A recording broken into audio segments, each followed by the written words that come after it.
안녕하세요. 이 시간에는 고구려와 백제가 100년 이상 끊임없는 전면 전쟁을 펼친 이 여제 100년 전쟁에 대해서 살펴보도록 하겠습니다. 어, 유럽에서도 영국과 프랑스가 100년에 걸친 전쟁을 했죠. 그걸 100년 전쟁이라고 부르는데요. 아, 이 영국과 프랑스의 100년 전쟁은 중간에 뭐 휴전도 많고 전면전이 뭐 많지 않았습니다. 그런데 고구려 백제는 이 끊임없는 100년간의 100년이 넘는 기간 동안에 전면전을 펼쳤습니다. 왜 그랬을까요? 여기서는 이에 대해서 알아보도록 하겠습니다. 원래 전쟁이라는 게 국가를 만들고요. 국가가 전쟁을 합니다. 그러니까 고대 국가 형성은요, 전쟁을 통해서 이루어지는 거예요. 이와 관련해서 신채호 선생은요, 특기할 만한 기록을 하셨는데, 미수 허목은 싸움을 좋아하는 나라로 백제만한 나라가 없다라고 했고요. 수남 안정복은 세 나라 중에서 백제가 가장 전쟁을 좋아한다고 일컬어진다고 했어요. 그러니까 백제가 날래고 사나워서 싸움을 잘하는 나라였던 건지 어떤 건지 알 수 없다 이렇게 썼어요. 이 마한백제사는요 전쟁으로 점철돼 있습니다. 마한진왕은 물론이고 금강백제, 한성십제 모두 중단 없는 전쟁 상태를 지속했어요. 동성왕 시기 기록에 따르면 대륙백제도 정복전쟁을 수행한 것으로 나옵니다. 백제는 연방제로 나라가 운영되는 구조여서 연방 내에서 영향력을 유지하려면 쉼없는 전쟁이 필요했던 걸로 보입니다. 여제 백년전쟁이라는 건요, 그 삼국사기 기록을 보면 백제와 고구려가 369년에 치양전투, 치양전투에서부터 475년 고구려 장수왕이 한성을 점령할 때까지 약 106년 동안 벌어진 전쟁을 가리킵니다. 삼국사기 472년 계루왕 표문에 보면요. 제가 동쪽 끝에 나라를 세웠으나 이리와 승량이 같은 고구려가 길을 막고 있으니 저와 고구려는 조상이 모두 부여 출신이래요. 예, 고구려 백제는 둘 다 부여 출신이죠. 주몽은 북부여에서 내려왔고요. 백제는 마한백제지 않습니까? 마한 자체가 부여 세력이에요. 그래서 선조 시대에는 이들이 서로 간에 이렇게 고조선 내에 양립하고 있었던 거죠. 그런데 이제 고국온항 시기에 이제 이 온한이 이제 맺어져 가지고요. 고국온항이 이제 활에 맞아 죽고 그러면서 이제 광개토왕, 장수왕 시기까지 이제 끊임없이 전쟁이 이루어집니다. 그래서 30여 년이나 됐대요. 계루왕이 이제 죽기 직전까지. 그러니까 재정은 탕진되고 힘은 고갈돼서 나라가 쇠약해졌다고 할 정도입니다. 자, 사활을 건 전면전이 30여 년이나 지속됐다는 거예요. 고국 원왕이 백제를 공격한 이후에 100여 년 동안 전쟁 상태에 있었던 겁니다. 3년에 한 번 정도 전면전을 치를 정도였어요. 이거는 세계사에 유례가 없는 그런 전쟁입니다. 여제 백년 전쟁이 왜 비롯됐는가를 살펴보면요. 원래 같은 부여 세력이지만 이게 중원 세력과의 외교 노선의 차이가 극명하게 드러날 수밖에 없었습니다. 그러니까 고구려는요. 중원의 밖에 위치하지 않습니까? 그래서 중원 세력과 철저한 적대 정책을 유지할 수가 있었어요. 근데 백제는 외교의 기본이 친선입니다. 친선 외교입니다. 그러니까 등거리 외교, 줄타기 외교를 기본 기조로 했어요. 그러니까 마한백제는 생존을 위해서 굉장히 어려운 외교 노선을 견지해야만 했어요. 사실 뚜렷한 이 적대 정책만큼 뭐 내부를 단결시키는 그런 게 없지 않습니까? 근데 백제는 친선, 뭐 외다리 줄타기 외교 이걸 해야 되니까요. 내부 결속을 유지하기가 매우 어려운 상태입니다. 그러니까 이 수시로 전쟁을 할 수밖에 없었던 거예요. 특히 이 마한백제는 중국 동해안의 동이족을 중심으로 건국을 했지 않습니까? 근데 고구려는 중원과 완전히 절연된 상태였죠. 그러니까 이런 지정학적 조건의 차이가요, 외교 노선의 차이를 만들어내고, 이런 외교 노선의 차이에 따라서 또 이 같은 세력끼리 또 싸우게 되는 겁니다. 그러니까 동족이라고 해서 마냥 서로 이렇게 우호관계로 지내는 게 아니에요.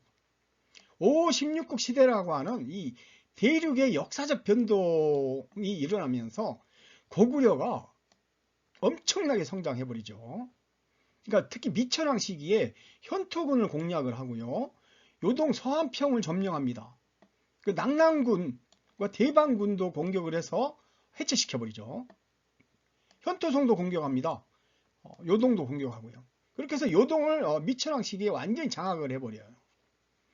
이때 이제 백제 세력은 요소 지역으로 진출했다고 했죠. 이게 사실은 요소 지역으로 밀려난 거예요. 원래 요동에 있었어요. 근데 이와 관련해서요, 고구려가 얼마나 강성했는가를 양서 곤 54에 보면요, 진영가의 난에 선비족 모용회가 창녀의 대극성에 온거를 했다는 거예요. 근데 원제가 모용회를 평주 자사에 제수했어요. 지금 요동에. 그러니까 모용씨들이 그 요동 지역을 장악하고 있었던 거예요. 그런데 고구려 왕 을불리, 즉 미천왕이 이 요동에 끊임없이 쳐들어왔다는 거죠. 그래서 모용회가 감당하지 못했다라고 기록하고 있어요. 자, 고구려의 최대 정복군주 중에 한 사람 미천왕.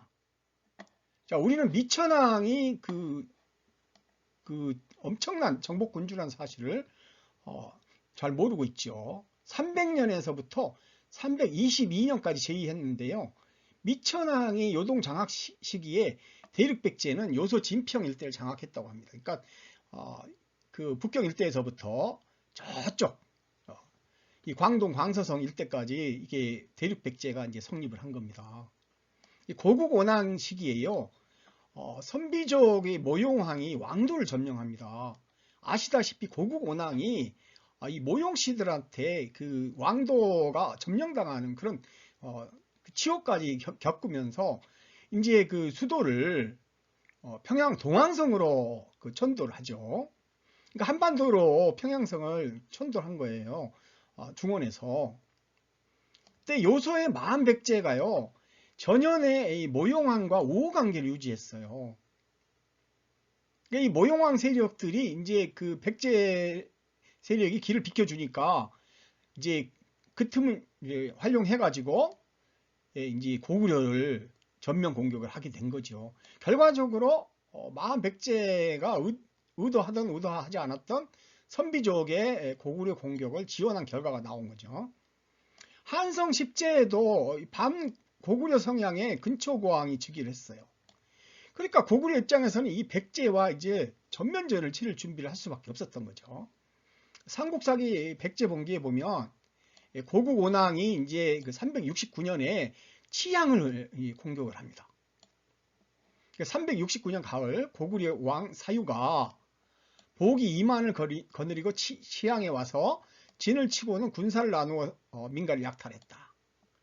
왕이 근축 왕이에요. 태자 금구수를 보내니 지름길로 치양에 이르러 5천여 명을 사로잡았다. 자, 치양 전투의 지휘자는요, 마한 진왕희하의 막고해입니다. 막고해. 막씨는 중원의 중원 출신의 장군이에요. 막씨가. 막노국이 두 개국이 있지 않습니까? 막씨가 마한 진왕의 휘하라는 건 바로 이 막노국이라는 나라를 통해서 알 수 있어요. 막씨들은 그 마한 세력이에요.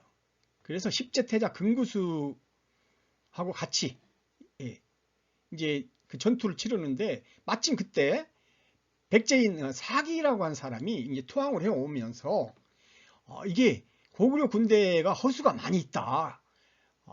강군은 붉은 깃발 군대만 강력한 군대니까 거기만 공격하면 된다. 나머지는 오합지졸이다. 이렇게 알려준 거예요. 그러니까 백제 이제 그 막고의 장군이 이제 이 붉은 깃발 군대만 이제 공격해가지고 대승을 거두죠. 그렇게 했는데 이제 근구수 태자는 이제 계속 진군하기를 원했어요. 고구려 평양까지, 한반도 평양이죠. 그때 이제 말리는 거죠. 만족할 줄 알면 욕을 당하지 않고 그칠 줄 알면 위태롭지 않다라는 이제 만족하고 여기서 그만둬라 하고 이제 진군을 저지를 해요. 그래서 이제 그 근구수 태자가 엄청나게 아쉬워하는 그런 장면이 나오죠. 언제 여기까지 와보랴 그런 이야기를 하지 않습니까? 그러니까 황해도 백천 치악산 일대에서 벌어진 전투로 보입니다. 치양 전투. 369년에 이제 근초고왕은 깃발을 황색으로 통일을 해요. 왜 깃발을 통일하겠어요? 연방에서 여러 그 연방 국가들이 이제 병력을 차출해서 이게 이 3만 군대가 이제 모인 거잖아요. 그래서 이제 이 군대의 색깔을 누런색으로 이제 통일하는 거예요. 누가 봐도 색깔이 똑같아야 이게 하나의 세력이구나 이렇게 이해를 하지요. 근데 막 색깔이 여러 연방에서 마한 연방에서 모이니까 색깔이 다 다른 거예요. 그래서 369년 11월 한수 남쪽에서 크게 사열했다. 깃발은 모두 누런색을 썼다는 거예요. 자, 마한백제 연방 각국에서 파견된 군이어서 깃발이 모두 상이해요. 자, 369년은 그런데 신공황후가 가라 칠곡 정벌 전쟁을 벌였다고 주장한 해이기도 합니다. 그러니까 이게 그 식민사학자들이 그 기년을 120년을 그 플러스 시켜가지고 신공이 179년에 그 외왕으로 등극을 하는데 369년까지 살아남아가지고 가라 칠국 정벌전쟁을 했다는 이 어처구니 없는 주장을 하고 있는 거죠. 그리고 또 이거를 신공을 근초고왕으로 바꿔가지고 369년에 근초고왕이 가야를 정벌했대요. 자, 근데 369년은 뭐하는 해였어요? 근초고왕은 고구려와 전쟁 중이었죠. 그러니까 가야 공격한다는 거는 불가능한 거예요. 이게 그 광개토왕도 막 북방에서 이제 이 모용씨들이 쳐들어오지 않습니까? 그러면은 막 이제 그 한반도로 내려왔다가 이제 막 급히 후퇴하기도 하죠. 그러니까 전선을 두 개를 버릴 수가 없어요. 고대 시대에는. 그래서 이게 이 타이밍을 잘 잡는 게 중요합니다.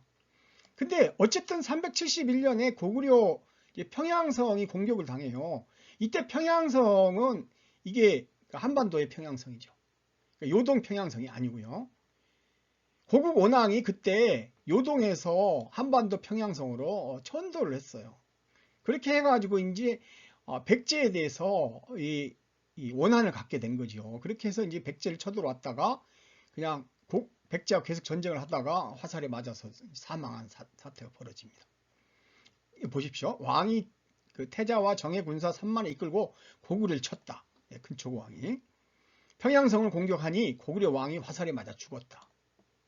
이거는 근초고왕이 바로 그 지금 북한의 평양성을 쳤다는 이야기입니다. 그래서 고국원왕이 사망했다는 거예요. 그러니까 뜻하지 않은 화살 한 발로 이게 고국원왕이 이제 사망하면서 여제 이제 백년 전쟁에 불꽃이 점화된 거죠. 근초고왕 시기에 여제 그 백년 전쟁이 이제 시작되는 그 양상을 보면요. 이 대동강 유역에는 월지가 있었어요. 여기도. 근데 이 월지 세력을 왜라고 불렀고요. 그리고 이 해주에도 어시들이 있었어요. 이게 마한 세력이잖아요. 어시들도. 왜예요. 그리고 왕씨들도 왜였어요. 바닷가에 다 있지 않습니까? 관미성. 바로 이 파주 일대가 관미성이 있었어요. 노씨들도 왜로 불린 겁니다. 그러니까 근초고왕 시기의 전쟁은요, 이게 한성 십제 독자 전쟁이라고 볼 수가 없는 거지 않습니까? 보십시오. 올지 세력과 오시, 왕씨 세력들, 노씨 세력들까지 다 이 마한 세력들이 여기에 포진하고 있잖아요. 그 황색 깃발을 사열한 거는 한수 남쪽입니다. 그래서 이제 이 세력들이 모두 이제 합쳐가지고 치안에서 전쟁이 일어나는 거고요. 그리고 이제 평산의 폐하로 그 전선이 옮겨지고요. 그리고 이제 그 평양성으로 진출하게 되는 겁니다. 그렇게 해서 이 삼만군사 연방군이 고국 원왕을 이제 죽이게 되는 거죠. 진서 하만 2년에 백제황 여구가 등장합니다. 그 강단사학에서는요, 무조건 이걸 근초고왕이라고 주장하고 있거든요. 근데 근초고왕은요, 여씨가 아닙니다. 해씨입니다. 해씨. 이 삼국사기에서는요, 근초고왕을 백제왕이라고 부른 적이 없어요. 책봉된 기록 자체가 없어요. 책부 옹고하고 흠정만류 얼류고 통고에는요, 그런데 진간문지 하만 2년 372년에 사실을 보내고 백제왕으로 책봉된 여구의 백제는 부여왕 위구태의 후손이다라는 겁니다. 해씨가 아니에요. 그래서 부여를 성으로 삼았던 거다 이렇게 이야기하는 겁니다. 그러니까 백제는 후한말 부여왕 위구태의 후손이다라는 것이 중국 사서에 이 모든 사서에 그렇게 기록되어 있어요. 그러니까 여구의 후계자인 여희도 백제왕으로 책봉됐습니다. 386년에. 근데 여구가 만일 근초고왕이라면 여희는 당연히 근구수의 왕이어야 되겠죠. 그런데 386년에 그 한성 10제 왕은 진사왕이에요. 진사왕. 그러니까 근초고왕은 여씨가 아닌 해씨입니다. 그리고 여구는요, 근초고왕이 죽은 후에도 살아남아가지고 이게 이 왕위를 여휘에게 계승시킵니다. 강개토왕의 한반도 정벌전쟁 관련된 기록을 정리해보면요. 392년에 군사 4만으로 백제, 석현성 등 10개 성을 점령합니다. 그리고 결정적인 건요, 이 관미성이에요. 아까 보셨죠? 그 월지 세력과 그 오씨 세력, 왕씨 세력, 그 노씨 세력 등 이 만의 가장 강력한 세력이 집결하고 있었던 이 관미성이 점령당해 버려요. 삼국사기에는 11성 이상, 비문에는 광해토왕 비문에는 18성, 18개 성입니다. 경기도 황해도 등 한강 유역이 공격당했어요. 396년에 잔국을 토벌 합니다. 이 잔국은 바로 그 십제, 이때는 백잔으로 불렸어요. 백잔의 배후에 있던 이 잔국을 토벌하는 거였습니다. 그렇게 해서 40여 개 성을 공략하잖아요. 비문에는 충청도 일원입니다. 그러니까 백잔은 항복을 해요. 그러니까 십제 세력은. 그런데 잔국은 토벌합니다. 그러니까 멸망시켜버려요.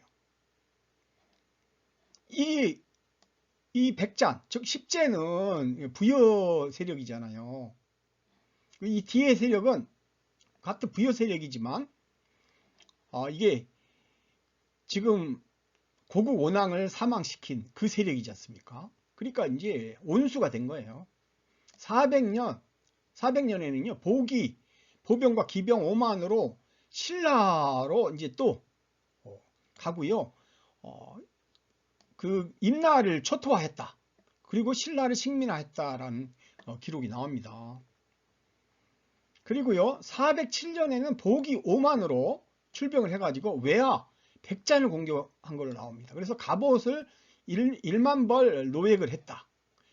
돌아오는 길에 사구성, 루성도 격파했다. 이렇게 돼 있어요. 이 광개토왕이 왜 이렇게 그 백잔과 잔국을 구분했을까요? 그거는요, 이 마한백제의 지배 구조를 어느 정도 알고 있었다는 거예요. 이 연방제 구조라는 거. 그러니까 배후 세력이 바로 잔국 세력이라는 거죠. 근데 잔국 세력이 또 하나가 아니라 둘이었다는 거는 몰랐던 것 같아요. 나중에 알게 된 거죠.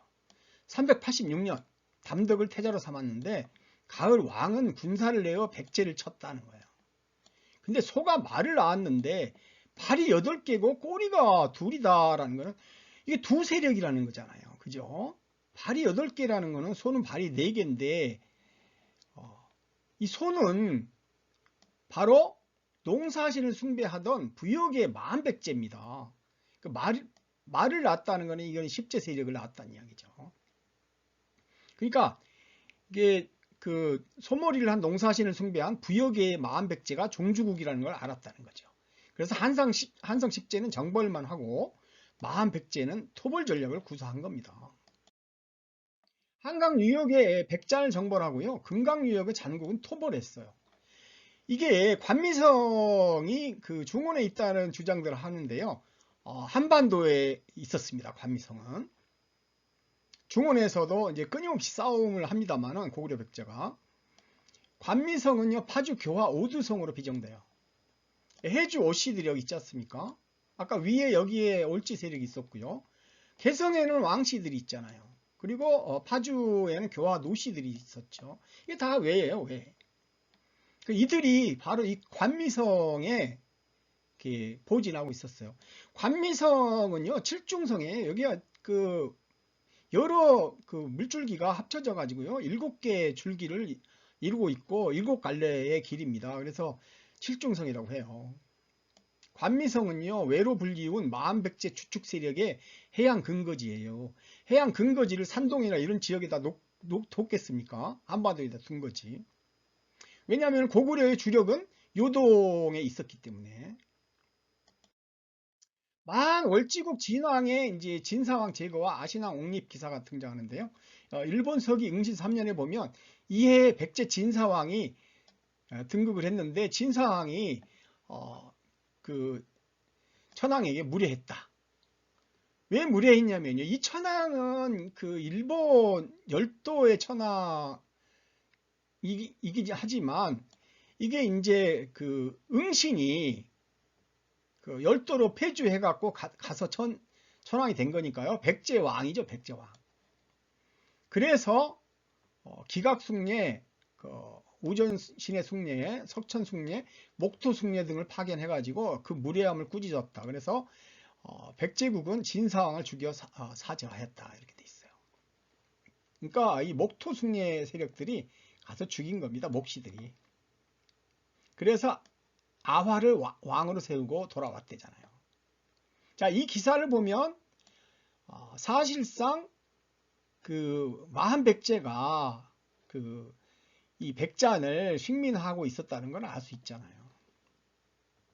삼국사기 진사왕 8년에는요, 왕이 구원해서 사냥을 하고 다녔어요. 그리고 열흘이 지나도록 돌아오지 않았어요. 그러니까 한참 감미성이 공격당하고 있을 때 사냥을 해버린 거예요. 왕이 구원 행궁에서 돌아가셨다. 이렇게 기록이 나오죠. 관미성 전투를 전후로 해가지고 진사왕은 이제 사냥을 다녔는데 마한백제 진왕이 이제 목시 세력한테 명령을 해가지고 진사왕을 제거하도록 합니다. 그러니까 신속하게 한성으로 올라가서 진사왕을 제거해버린 거죠. 진사왕이 무례했다는 것은 바로 뭡니까? 한참 전쟁 중인데 전쟁을 지원하기는커녕 사냥을 다녔다는 거죠. 그래서 아신왕이 이제 등극하는 겁니다. 즉, 백자는, 즉 한성 10제는 이 시기에 마한백제에 신속된 상태였던 거예요. 신묘년에 396년에 금강유역의 구태백제 세력을 초토화시킵니다. 그러니까 자 보십시오. 백잔과 신라는 본시 고구려 송민이었어요. 10제 세력은요 중간에 있었어요. 이 마한백제하고 그 고구려 사이에. 그러니까 고구려도 식민지로 보는 거고 이게 그 마한백제도 식민지로 보는 거죠. 신라도 마찬가지죠. 그래서 송민이에요. 고구려 송민이기도 했어요.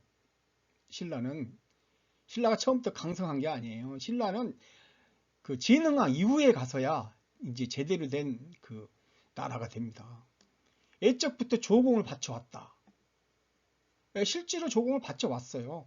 그러니까 이게 백잔하고 신라는 고구려하고 이 마한백제한테 모두 조공을 바친 거죠. 근데 왜가 신묘년에 바다를 건너왔다. 그러니까 응신왕이 왜예요? 왜? 응신천왕이. 응신왕은 바로 마한백제의 왕이었는데 신묘년에는 이 신묘년에 이제 그 응신왕이 이제 전쟁을 했는데 이때는 이제 열도에 있었던 거죠. 근데 열도에 있는 이 응신왕이 이제 그 한반도에 있지 않은 세력이 쳐들어왔다 이렇게 표현하기가 그렇잖아요. 장수왕이 볼 때. 그래서 바다를 건너왔다 이렇게 표현한 거예요. 그러니까 열도에 있는 무슨 뭐 외가 쳐들어온 게 아니에요. 바로 이게 이 외는 한반도에 있었던 만백제 세력을 가리키는 겁니다.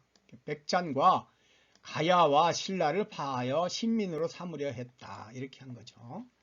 이 만백제가 바로 백잔과 그 가야와 신라를 모두 파해가지고 신민으로 삼았잖아요. 포상 팔국 전쟁이 바로 그거죠.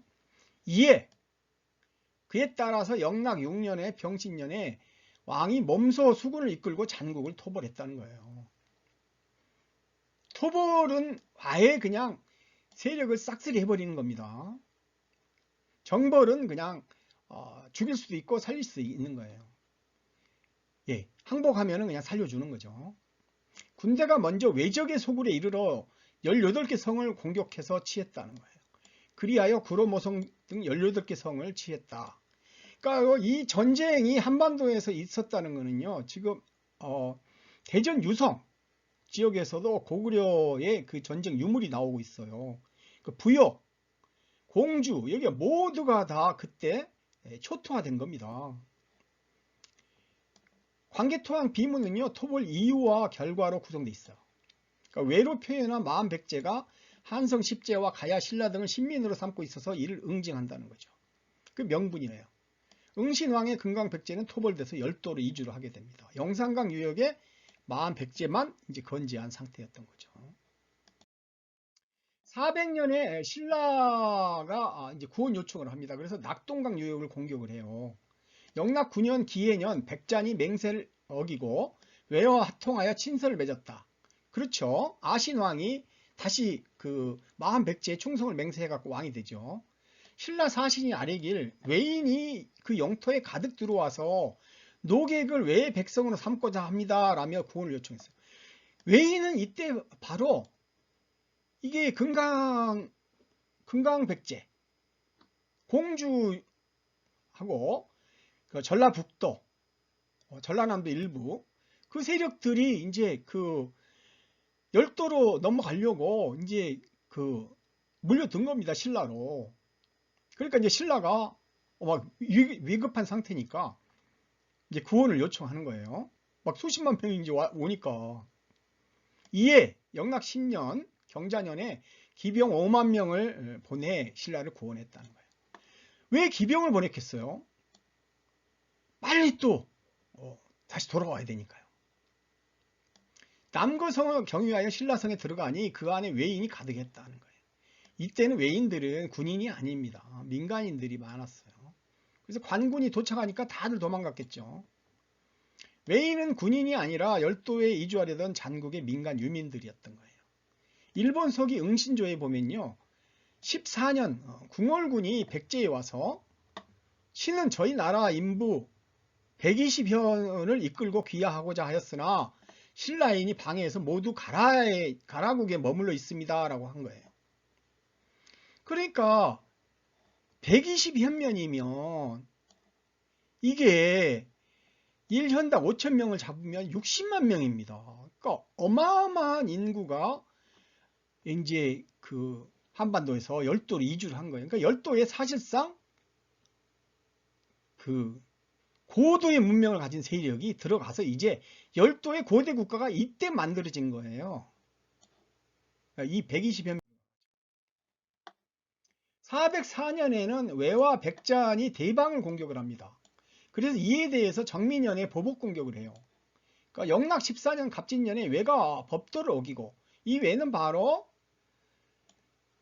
그 올지 세력을 가리킨다고 했죠. 올지 마한백제. 대방 연안을 침입했다는 거예요. 그 배를 연결해 가지고 뭐 공격을 했는데 이 왕이 광개토왕이 몸소 군사를 이끌고 나가 토벌했다. 다 죽였다는 거예요. 평양성을 경유하여 어느 지점에서 선봉이 서로 맞섰는데 왜구가 괴멸되었고 참살한 것이 무수히 많았다. 자, 근데요. 자, 평양성에서 선봉이 맞섰어요. 이때 평양성은 요동 지역이 아닙니다. 이게 한반도 평양입니다. 왜구가 괴멸되었고 그 참살한 게 무수히 많았다는 것은 이게 추상적이죠. 구체적인 수치로 다 나와 있는데 여기서만 이렇게 기록이 나와요. 그러니까 이거는 사실상 왜구가 물러갔다는 거예요. 그냥 격퇴했다. 그걸 이렇게 표현한 거예요. 영락 17년에 정민현의 태왕은 복이 5만을 출병하라는 명령을 내렸다. 왕의 군대가 합전해가지고 적군을 섬멸하고 갑옷 1만 개와 군수물자, 무기를 헤아릴 수 없이 많이 뺏어왔다. 귀환 중에 사구성, 루성 등을 깨뜨렸다. 자, 여기도 사실은 이게 전쟁에서 이겼는지 졌는지가 분명하지 않습니다. 왜냐하면은 적군을 섬멸했으면 무슨 성을 뺏었다, 성을 몇 개 뺏었다, 이 기록이 있어야 되겠죠. 근데 느닷없이 갑옷 1만 개 이야기가 나오지 않습니까? 갑옷 1만 개는 전리품이라고 볼 수가 없죠. 군수물자 이런 거는 별 의미가 없잖아요. 그러니까 백성들이 보는 거는 성을 몇 개 뺏었고 우리 영토가 얼마나 확장됐는가 이거를 보는 건데 여기선 그게 없죠. 정민현 공격은 404년 대방을 공격한 왜와 백잔을 공격했다는 겁니다. 그러니까 왜는 영산강 유역의 왜가 유일한 공격 대상이었어요. 이때 남아있던 거는. 그러니까 404년 전공 기록은 무수히 많았다는 것 등 구체적이지 않습니다. 407년 공격도 선멸, 갑옷 1만 개 획득, 전과가 분명하지 않잖아요. 407년 전쟁은 한반도의 마지막 전쟁이에요. 한반도를 전부 초토화시켰잖아요. 그런데 407년에 이제 정민현의 그 월지국 세력들이 이 대방을 공격한 거예요. 그러니까 당연히 이쪽을 이제 공격 대상으로 삼은 거죠. 일본 서기에 보면 고구려에서 누가 쳐들어왔는지 그걸 이제 막 찾으러 다닙니다. 사신을 보내가지고 막 니네가 쳐들어온 거 아니야? 하고 막 이제 하니까 아니라고 막 발뺌을 하는 거예요. 열도에서. 그 장면도 웃깁니다. 고구려가 압도적인 우위에 있었던 거예요.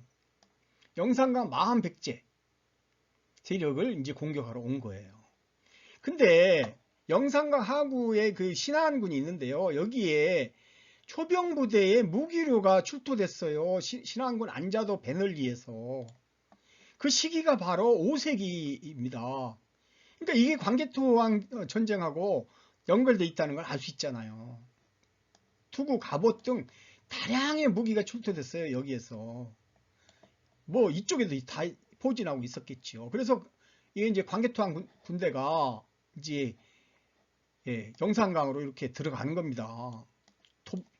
들어갔다가 여기서 이제 그 패배해갖고 아마 갑옷 1만 개 그리고 이제 이런 것들을 이제 전리품이라 볼 수 없잖아요. 그거 전쟁 안 하면은 무슨 의미가 있어요? 그래서 이제 올라가는 길에 전라북도 지역에 이게 사구성, 루성 등을 공격했다는 걸 알 수 있어요. 395년에 광개토왕 비문의 기록을 보면요. 비리어를 공격했는데 세계 불악 700개 영을 격파했다. 아주 자세하게 기록되어 있잖아요. 숫자가. 396년에 백잔과 잔국을 공격했는데 58개 성 700개 촌을 획득했다. 포로가 1000명이었고 세포가 1000필. 대신이 10명 포로로 잡았다. 무술년에 숙신을 공격을 했는데 남녀 300여 명을 포로로 잡았다. 400년에 신라를 접수하고 신라성 등 격파하고 임나 가라를 초토화시키고 종발성을 항복시켰다. 아주 구체적이지 않습니까? 근데 404년에 대방이 피습당했는데요. 왜구를 괴멸했다. 무수히 참살했다. 없죠? 구체적인 내용이. 407년에는 정민현인데요. 모조리 살상 분쇄했다. 갑옷 1만 벌. 수많은 군수물자 노예. 귀한 중. 이거는 전쟁이 아니죠. 본전쟁이. 그러니까 이것도 추상적이에요. 그래서 404년, 407년 전쟁은 사실은 광개토왕이 전쟁에서 완성을 거뒀다라고 볼 수 없는 기록입니다. 410년에 보십시오. 동부여에서 성을 64개를 공파하고 1,400개 마을을 접으셨다. 이렇게 기록이 돼 있어요. 숫자가 다 나오는데 숫자가 없는 곳이 바로 여기입니다. 근데 여기서 6개 성은 귀한 중이에요. 귀한 중에.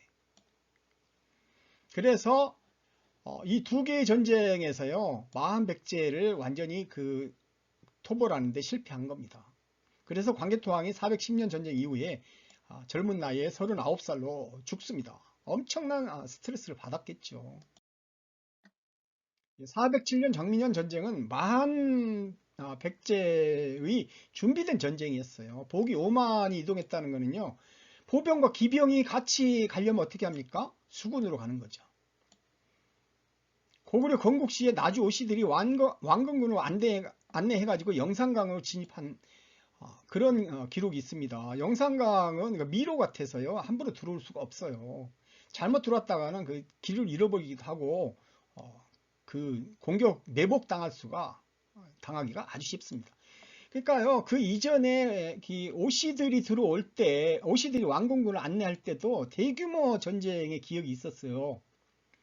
그리고 이게 나주 반남의 잠이산성에는요, 이게 수많은 화살촉이 쌓여 있었어요. 제가 어렸을 때 산속에 올라가 보면 막 화살촉들이 그냥 어마어마하게 있었어요.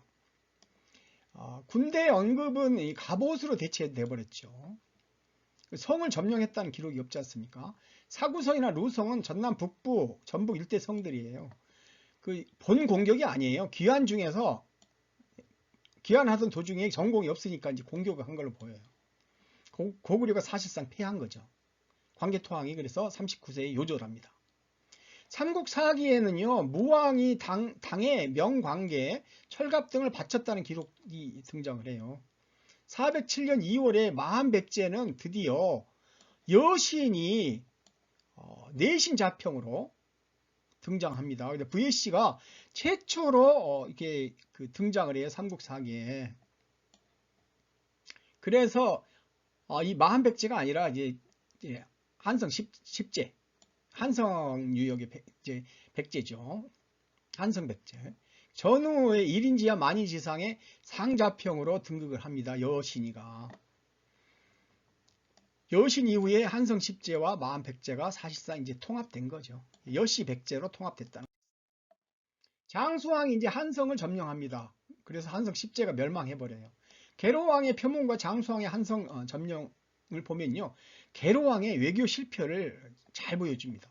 부기가 표문을 오히려 고구려에게 보여줘 버려요. 그래서 장수왕이 이제 간첩 도림을 시켜가지고 바둑을 잘 두는 이제 그 계로왕하고 바둑을 두게 하다가 신임을 얻어가지고 이제 그 아버지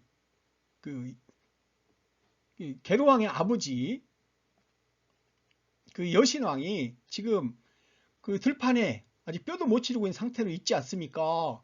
왕께서는 슬프지 않습니까? 하고 하니까 막 이제 계로왕이 괴로워하면서 토목공사를 하죠. 이렇게 해갖고 이제 막 민심이 이반되는 겁니다. 이 상태에서 이제 삼국사기 일본 서기를 보면요. 거련이 즉 장수왕이 군사 3만으로 한성을 포위하여 공격하다가 왕이 도망하자 고구려 군사가 추격해 왕을 죽였다. 문주가 목현만치와 조미걸치를 데리고 남쪽으로 떠났다는 거예요. 이게 목현만치가 최초로 등장하죠. 그래서 문주왕이 등장한 겁니다. 고구려의 걸루가 왕의 낯에 침을 3번 뱉고 목을 뱄어요. 걸루와 만년은 백제의 배신자였다. 이렇게 기록됐죠. 일본 서기 백제기를 인용해서 기록하고 있는데요. 일본 서기는 백제기에서 계로왕 겨울 고구려를 코마라고 그랬습니다. 코마. 이 대군이 와서 7일 낮 7일 밤을 공격을 했다는 거예요. 왕성이 함락되고 마침내 위례를 잃었다. 국왕과 대우, 왕자 등이 모두 적의 손에 죽었다. 자, 만약에 계로왕의 아들이었던 이 문영왕이 이 한성이 있었더라면 문영왕도 죽었겠죠. 문영왕은 한성에 가지 않았던 거예요. 고구려 일방 독주 시대가 도래합니다. 그런데 이제 장수왕 이후에 제 대기를 걷다가 이제 나당 연합군한테 멸망하게 되죠. 마한백제 세력이 영향력이 이제 확대돼요. 그러니까 마한백제와 한성 십제를 통합해서 진정한 이제 백제가 되는 거죠. 전지왕 즉위 직후에 영산강의 부여씨들이 최초로 상자평으로 등극을 합니다. 여신이가. 이후 여비를 비왕을 시작으로 해가지고 부여씨가 이제 백제 왕위를 본격적으로 장악하기 시작하죠. 영산강 유역 고분군의 규모나 부장품이 화려해지기 시작합니다. 이제 금동관이 막 이제 출두되기 시작해요. 열도의 고대 국가 건설이 가속화됐다고 그랬죠. 아까 보십시오. 그 60만 명에 달하는 이 백제 사람들이 그쪽으로 이주를 했으니 열도의 고대 국가가 그때 가서야 형성됐다는 걸 알 수 있죠. 만백제 진왕은요, 예, 연방제로 나라를 운영을 했어요. 그렇게 하다 보니까요, 이 연방제라는 제도라는 것은 이게 이 열심히 전쟁을 해갖고 성과를 내면 예, 그 인센티브가 돼가지고 아주 이제 그 영광스러운 그런 지위를 차지하게 돼요. 그러니까 이 백제와 십제는 모두 부여 출신으로 고조선을 계승한 나라들인데 이 연방제라는 것은 한 국가의 중앙과 지방이 주권을 나누어 갖는 제도잖아요. 그러니까 광대한 영토 경략이라든가 이질적 요소를 통합하는 데는 아주 유리한 제도입니다. 그러니까 만백제가요. 이게 사람들이 헷갈리기 쉬운 것이 연방제였기 때문입니다. 중앙의 영도력이 근데 약화되면요. 일거에 붕괴돼 버립니다. 만백제 연방은 각 세력의 독립성과 자유로운 교류 이동을 보장을 해요. 하지만 국가의 존속이라든가 정체성을 강화하려면 끊임없는 전쟁을 해야만 했던 겁니다. 연방에서 영향력을 가지려면 그래서 이제 수차례 전쟁을 하는 거예요. 너도 나도. 그러니까 총왕으로서 진왕에게 신속된 나라들은 경쟁적으로 전쟁을 하는 거죠. 자, 아신왕이 몸부림을 한번 보십시오. 그냥 끊임없이 이 광개토한테 지면서도 막 계속 달려들지 않습니까? 이게 바로 마한백제 진왕 연방제의 특성이라는 걸 알 수 있습니다. 그래서 여제 백년전쟁은 마한백제가 갖고 있었던 연방제적 요소 그리고 외교적 조건, 그러니까 그 중원 세력과 그 친선 외교를 해야만 했던 그런 것, 그것이 이제 빌미가 돼가지고 고구 원왕이 죽고 그러면서 이제 고구려와 온왕 관계가 맺어지면서 이제 100년이 넘는 기간 동안 전쟁을 했다는 겁니다. 예, 이상 여제 백년 전쟁에 대해서 설명 마치겠습니다. 감사합니다.